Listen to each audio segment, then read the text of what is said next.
Okay, so last class में हम लोगों ने डिस्कस किया था one compartment open model IV bolus administration.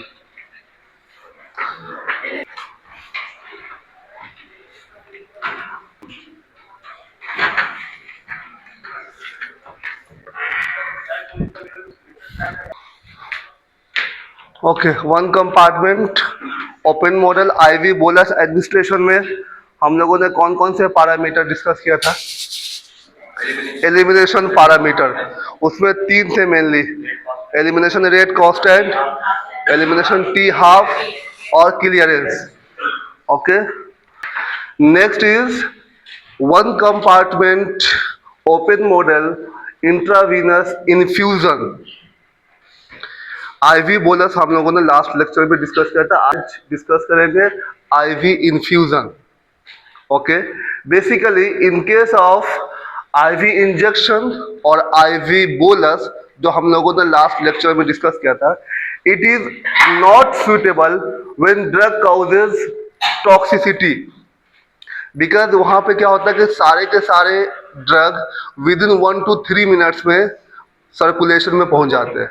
तो कोई ऐसी ड्रग जो टॉक्सिसिटी कॉज करती है, उस कंडीशन में आईवी बोलस एडमिनिस्ट्रेशन सुटेबल नहीं है। Okay, and when you need maintenance of stable concentration और amount of drug in the body is desired, जब आपको बॉडी के अंदर कंसंट्रेशन एक मेंटेन वे में रिक्वायर्ड चाहिए, उस कंडीशन में भी आईवी बोलस सुटेबल नहीं है। In such situation, the drug, for example, mostly in case of antibiotic, some more drug like theophylline, procainamide, it can be administered at a constant rate. That means zero order by IV infusion. In case of IV bolus, absorption part was absent, but here absorption is constant. That means it follows zero order. And always remember, elimination follows first order kinetics. Okay? So in case of IV infusion,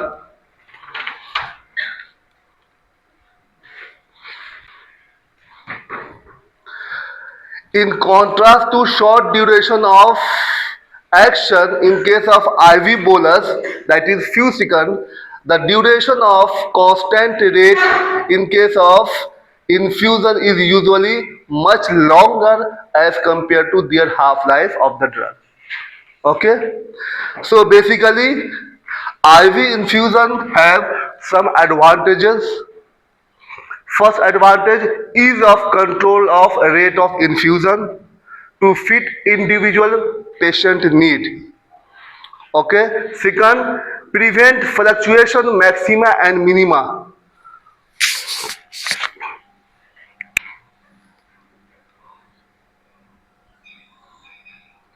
एक इस तरह का maxima minima इस तरह का graph आता है, right? इसको बोलते हैं पीक वैले, पीक वैले, है ना? Maxima minima, maxima minima. तो उस कंडीशन में हम जब आईवी बोलस लेते हैं, वहां पे ये वाली चीजें मैक्सिमम होती है, but in case of IV infusion you can prevent fluctuation between maxima and minima, क्योंकि जो आपका एब्जॉर्प्शन है वो किस ऑर्डर को फॉलो कर रहा है? जीरो ऑर्डर को, बहुत ज्यादा फ्लक्चुएट नहीं करेगा, एक कांस्टेंट रेट में इसको फॉलो करना। Okay, and basically this is desirable in case of when the therapeutic index is narrow. वहां पे थेरेपेटिक इंडेक्स अगर नैरो है, थोड़ा सा भी कंसंट्रेशन बढ़ गया तो एमएससी से ज्यादा कंसंट्रेशन आ जाएंगे, ठीक है? बट है चूंकि हम एब्जॉर्प्शन जीरो ऑर्डर को फॉलो करा रहे हैं कांस्टेंट रेट में, तो एक जो हमारे पास गैप है एमईसी और एमएससी, उसी के बीच में ये फ्लक्चुएशन होगा। वहां पे क्या होता है, विद इन 1 to 3 मिनट के अंदर सारे के सारे ब्लड सर्कुलेशन में चले जाते हैं, है ना? तो जो ये फ्लक्चुएशन है काफी हाई होते हैं। Other drug specially electrolytes nutrients can also be administered simultaneously. By the same infusion line in critically ill patient. आपने देखा होगा हॉस्पिटल में बहुत सारे पेशेंट के साथ एक ही इन्फ्यूजन लाइन के साथ हम इलेक्ट्रोलाइट को भी एडमिनिस्टर करते हैं, न्यूट्रिएंट को भी एडमिनिस्टर करते हैं, और साथ में ही दोनों चीजें मेडिसिन भी प्रोवाइड करते हैं, उसी में ऐड कर देते हैं जीरो ऑर्डर के फॉलो को। देखा है ना? तो these are the basically advantage of zero order infusion rate. Okay, basically it is applicable in case of drug which has narrow therapeutic index. ये जीरो ऑर्डर एब्जॉर्प्शन को फॉलो कर रहा है, लेकिन elimination always remember first order kinetics. So now in case of IV infusion, you can write as a compartment, drug is administered through zero order infusion rate that is indicated by R naught. R naught means zero order infusion rate. Okay? It will goes to blood or other body tissue, then elimination will happen, that is KE. Elimination हमेशा क्या होगा? First order को ही follow करेगा.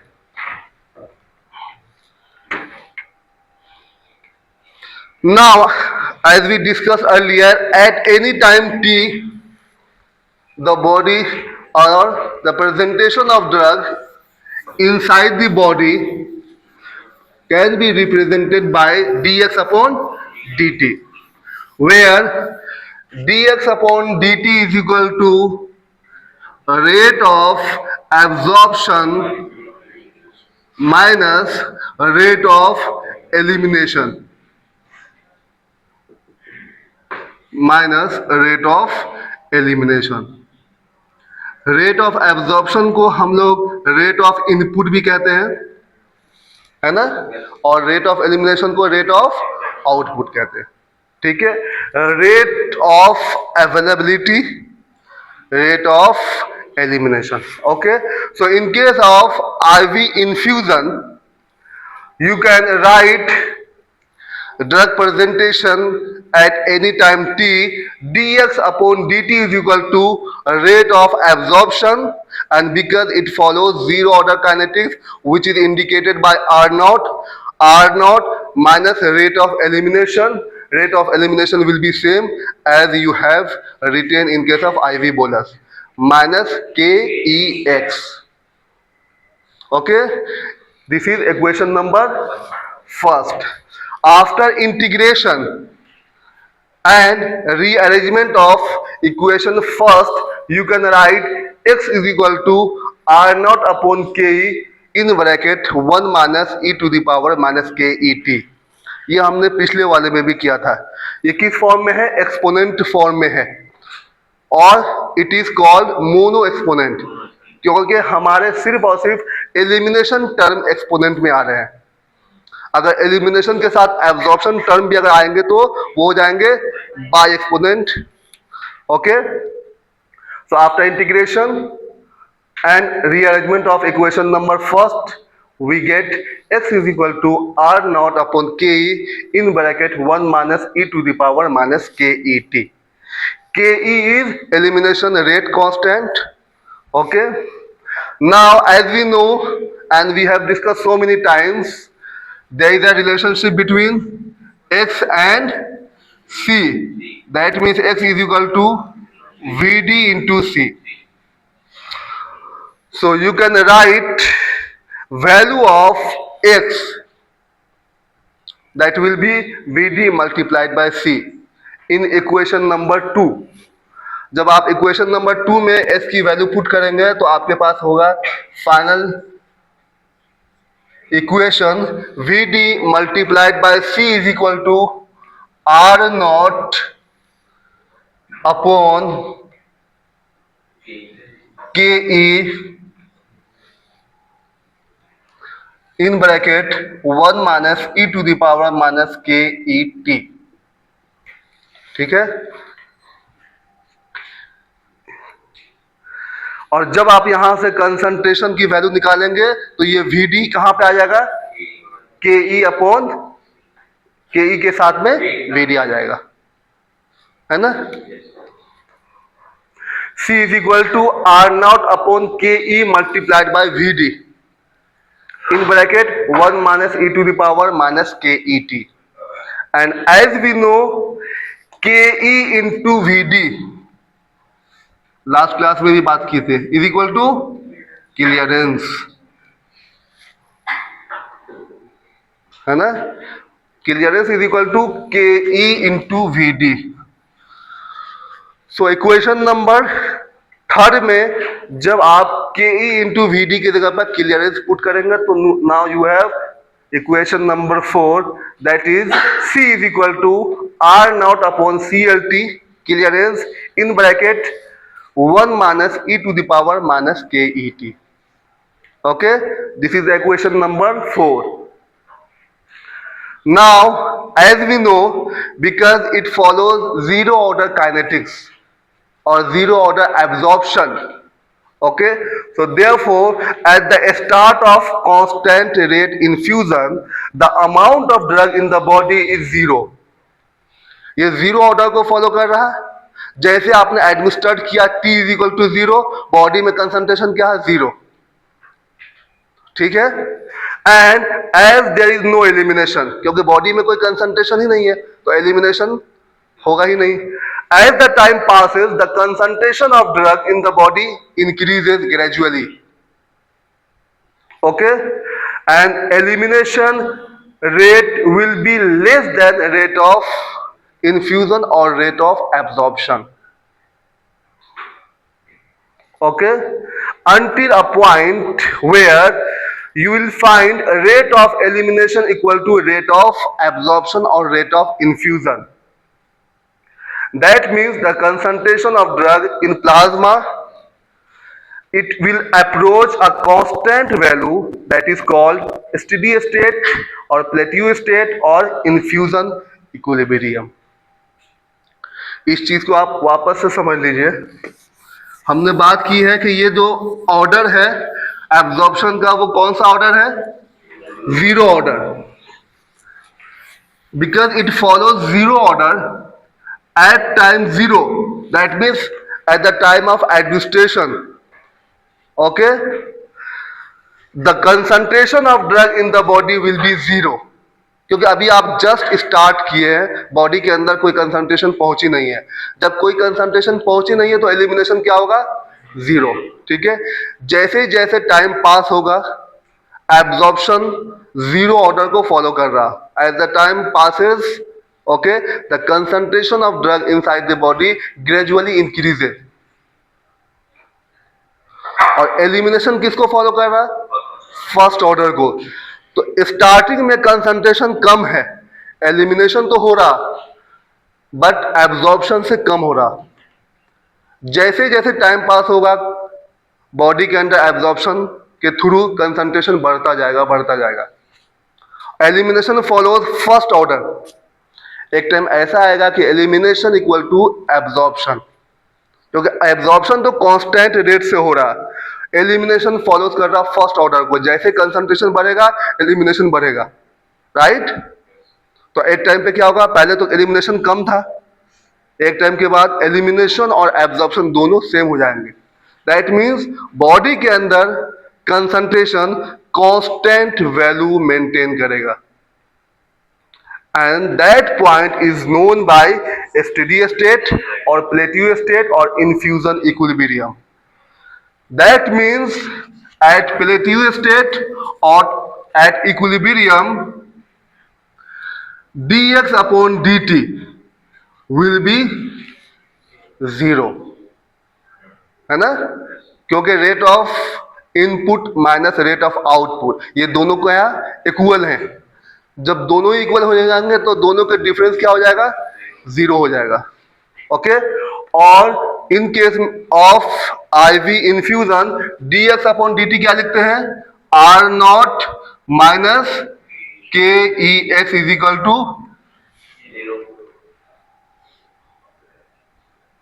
और R not is equal to K E X. Is it clear? ये कब होगा? At equilibrium or at steady state or plateau state. That means rate of infusion or rate of absorption equal to rate of elimination. That means the concentration of drug at steady state is constant. Starting में absorption zero, elimination नहीं. Absorption जैसे जैसे बढ़ना शुरू हुआ, concentration body के अंदर बढ़ना शुरू हुआ, एलिमिनेशन और फास्ट होना शुरू हुआ, क्योंकि एलिमिनेशन वेट कर रहा कंसंट्रेशन पे. Elimination follows first order. तो at a point where rate of infusion equal to rate of elimination, that is known by steady state or plateau state or infusion equilibrium.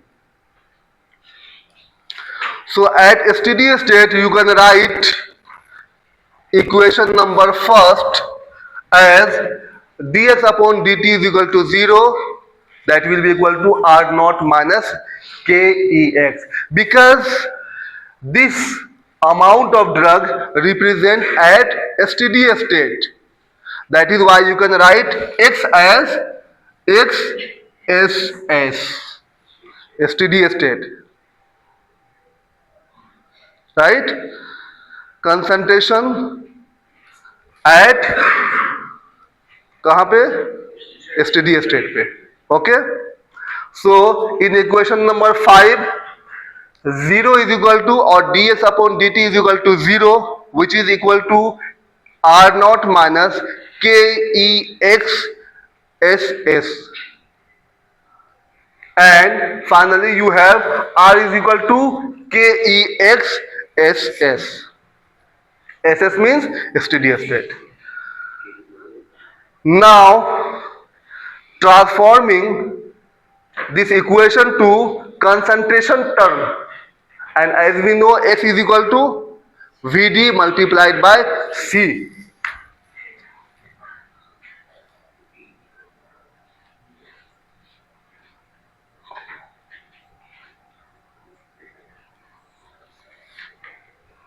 Okay, and C means C at steady state.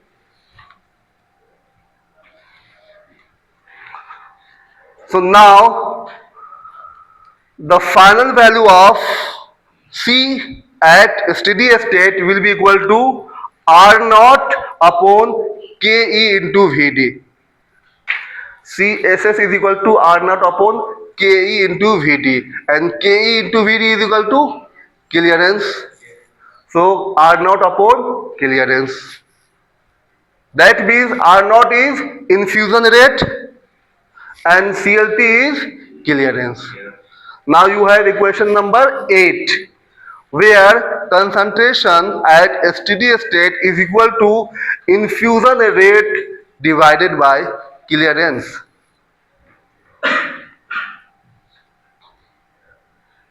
Is it clear? Do you understand?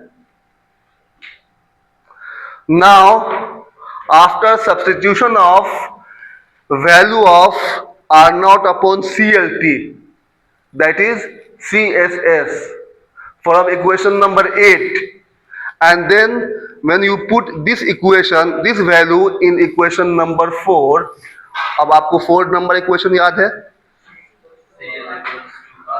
C is equal to R naught by clearance 1 minus e to the power minus KET. This is equation number 4. ठीक है, यहां से equation number 8 से आप value ले लीजिए R naught upon CLT, CSS exactly. So C is equal to CSS in bracket 1 minus e to the power minus KET. क्योंकि R naught upon CLT की वैल्यू आपने कहां से लिया है? इक्वेशन नंबर 8 से, जो है CSS, concentration at steady state. So now you have equation number 9. C is equal to CSS in bracket 1 minus e to the power minus KET. Okay, and after rearrangement of this equation you will get CSS minus C upon CSS is equal to e to the power minus KT। इसको बस आप bracket को open कर लेंगे, ये आ जाएगा। ये सिर्फ और सिर्फ रीअरेंजमेंट है इस इक्वेशन का। Okay, and as you know you can convert this equation number 10 into log form, and then you have final equation log CSS minus C upon CSS is equal to minus KET upon 2.303। log की जगह पे आपने क्या put किया, 2.303। and when you plot a graph between log CSS minus C upon CSS versus time, okay, the value of slope will be minus KE upon 2.303 and the graph will be like this, ऊपर से नीचे आता हुआ। क्यों? क्योंकि ये minus में है। ये किसके किसके बीच में ग्राफ है, log CSS minus C upon CSS versus time, and slope is minus KE upon 2.303। okay, and this is for T half, and when total number of T half can be represented by a small n, or you can write if n is the number of half life passed since a start of infusion, the equation number 9 can be rewritten as C is equal to CSS in bracket 1 minus half to the power n। जब अगर आप total number of T half calculate करेंगे, suppose कर लीजिए कि 5 T half past हो गए, जा चुके हैं, तो आप n की जगह पर क्या पुट करेंगे, 5। ओके, अगर आपके 1 टी हाफ पास हुए हैं तो आप n की जगह पे 1 पुट करेंगे। सो n represent total number of half life that is already passed.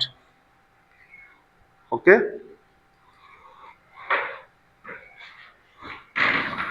इसके अलावा एक और ग्राफ मैं आपको बता दूं जो पीछे रह गया है, ये वाला या ये वाला, दोनों सेम ही है। This is a graph between plasma concentration versus time in case of IV infusion। okay, so this is the total infusion time जहां पे आप ड्रग को बॉडी के अंदर एडमिनिस्टर करा रहे हैं। ठीक है, इनिशियली कंसंट्रेशन धीरे धीरे बढ़ रहा है बॉडी के अंदर। ओके, और at a time where rate of absorption equal to rate of elimination, steady state. यहां पे क्या होंगे, जो डिफरेंस है दोनों के जीरो हो जाएंगे। दैट मीन्स बॉडी के अंदर एक constant value of drug will be there. Okay, it is called infusion stopped और इन्फ्यूजन इक्विलिब्रियम, प्लेटियो स्टेट और स्टेडी स्टेट, है ना, ये वाला ग्राफ। वहां पे जो कंसंट्रेशन उसको हमने रिप्रेजेंट किया CSS, concentration at steady state.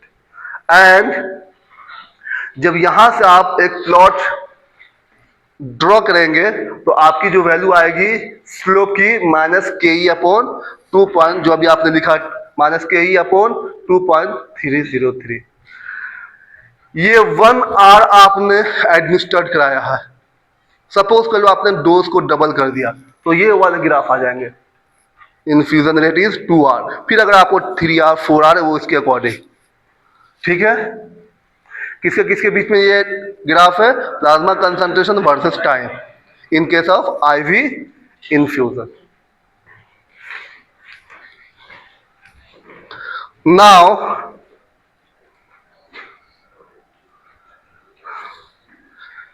This table represent half life passed, कितने हाफ लाइफ पास हो गए, percent remaining and concentration at steady state. Okay, so आपको पता अगर 1 टी हाफ है तो 50% ड्रग एलिमिनेट हो गया, 2 हाफ में 25%। वो चीजें यहां पे मेंशन है। 1 half life 50%, 2 half life 25%, 3, 12.5 and so on, ये तो आपको पता ही है. But concentration at steady state achieved will be concentration, it is the sum of CS at previous T half and the concentration of drug remaining after a given T half. First case में 50% drug remaining है, यहां पे 50% achieve हो गए. Second case में हमारे जो drug remaining है 25%, तो यहां पे ये जो 50% है वो प्लस ये 25%, दैट मीन्स 75%. जो प्रीवियस वाले हैं वो एड ऑन हो रहे हैं. कहां पे? CSS पे. तो it is mention the percent of CSS achieved at the end of each T half is the sum of CSS at previous T half and the concentration of drug remaining after a given T half.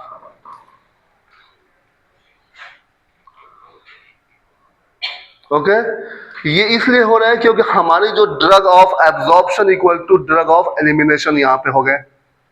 ठीक है, तो जो drug आपके पहले से 50% है वो तो ऐसा रहे, नेक्स्ट टी हाफ पे जो रिमेनिंग पोर्शन है वो यहाँ पे ऐड ऑन होता गया.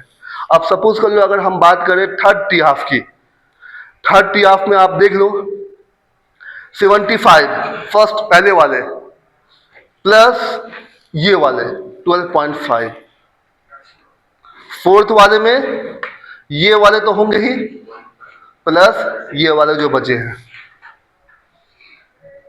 ठीक है, कंसंट्रेशन एट स्टेडी स्टेट.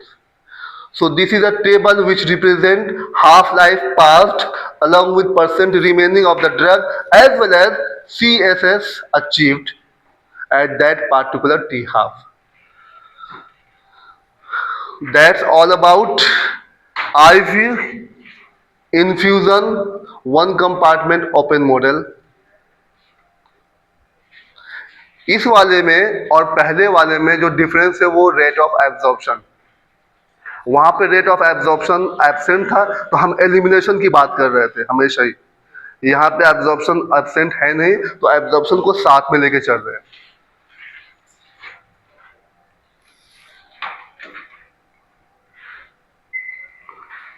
चलिए, ये तो दो हो गए हमारे.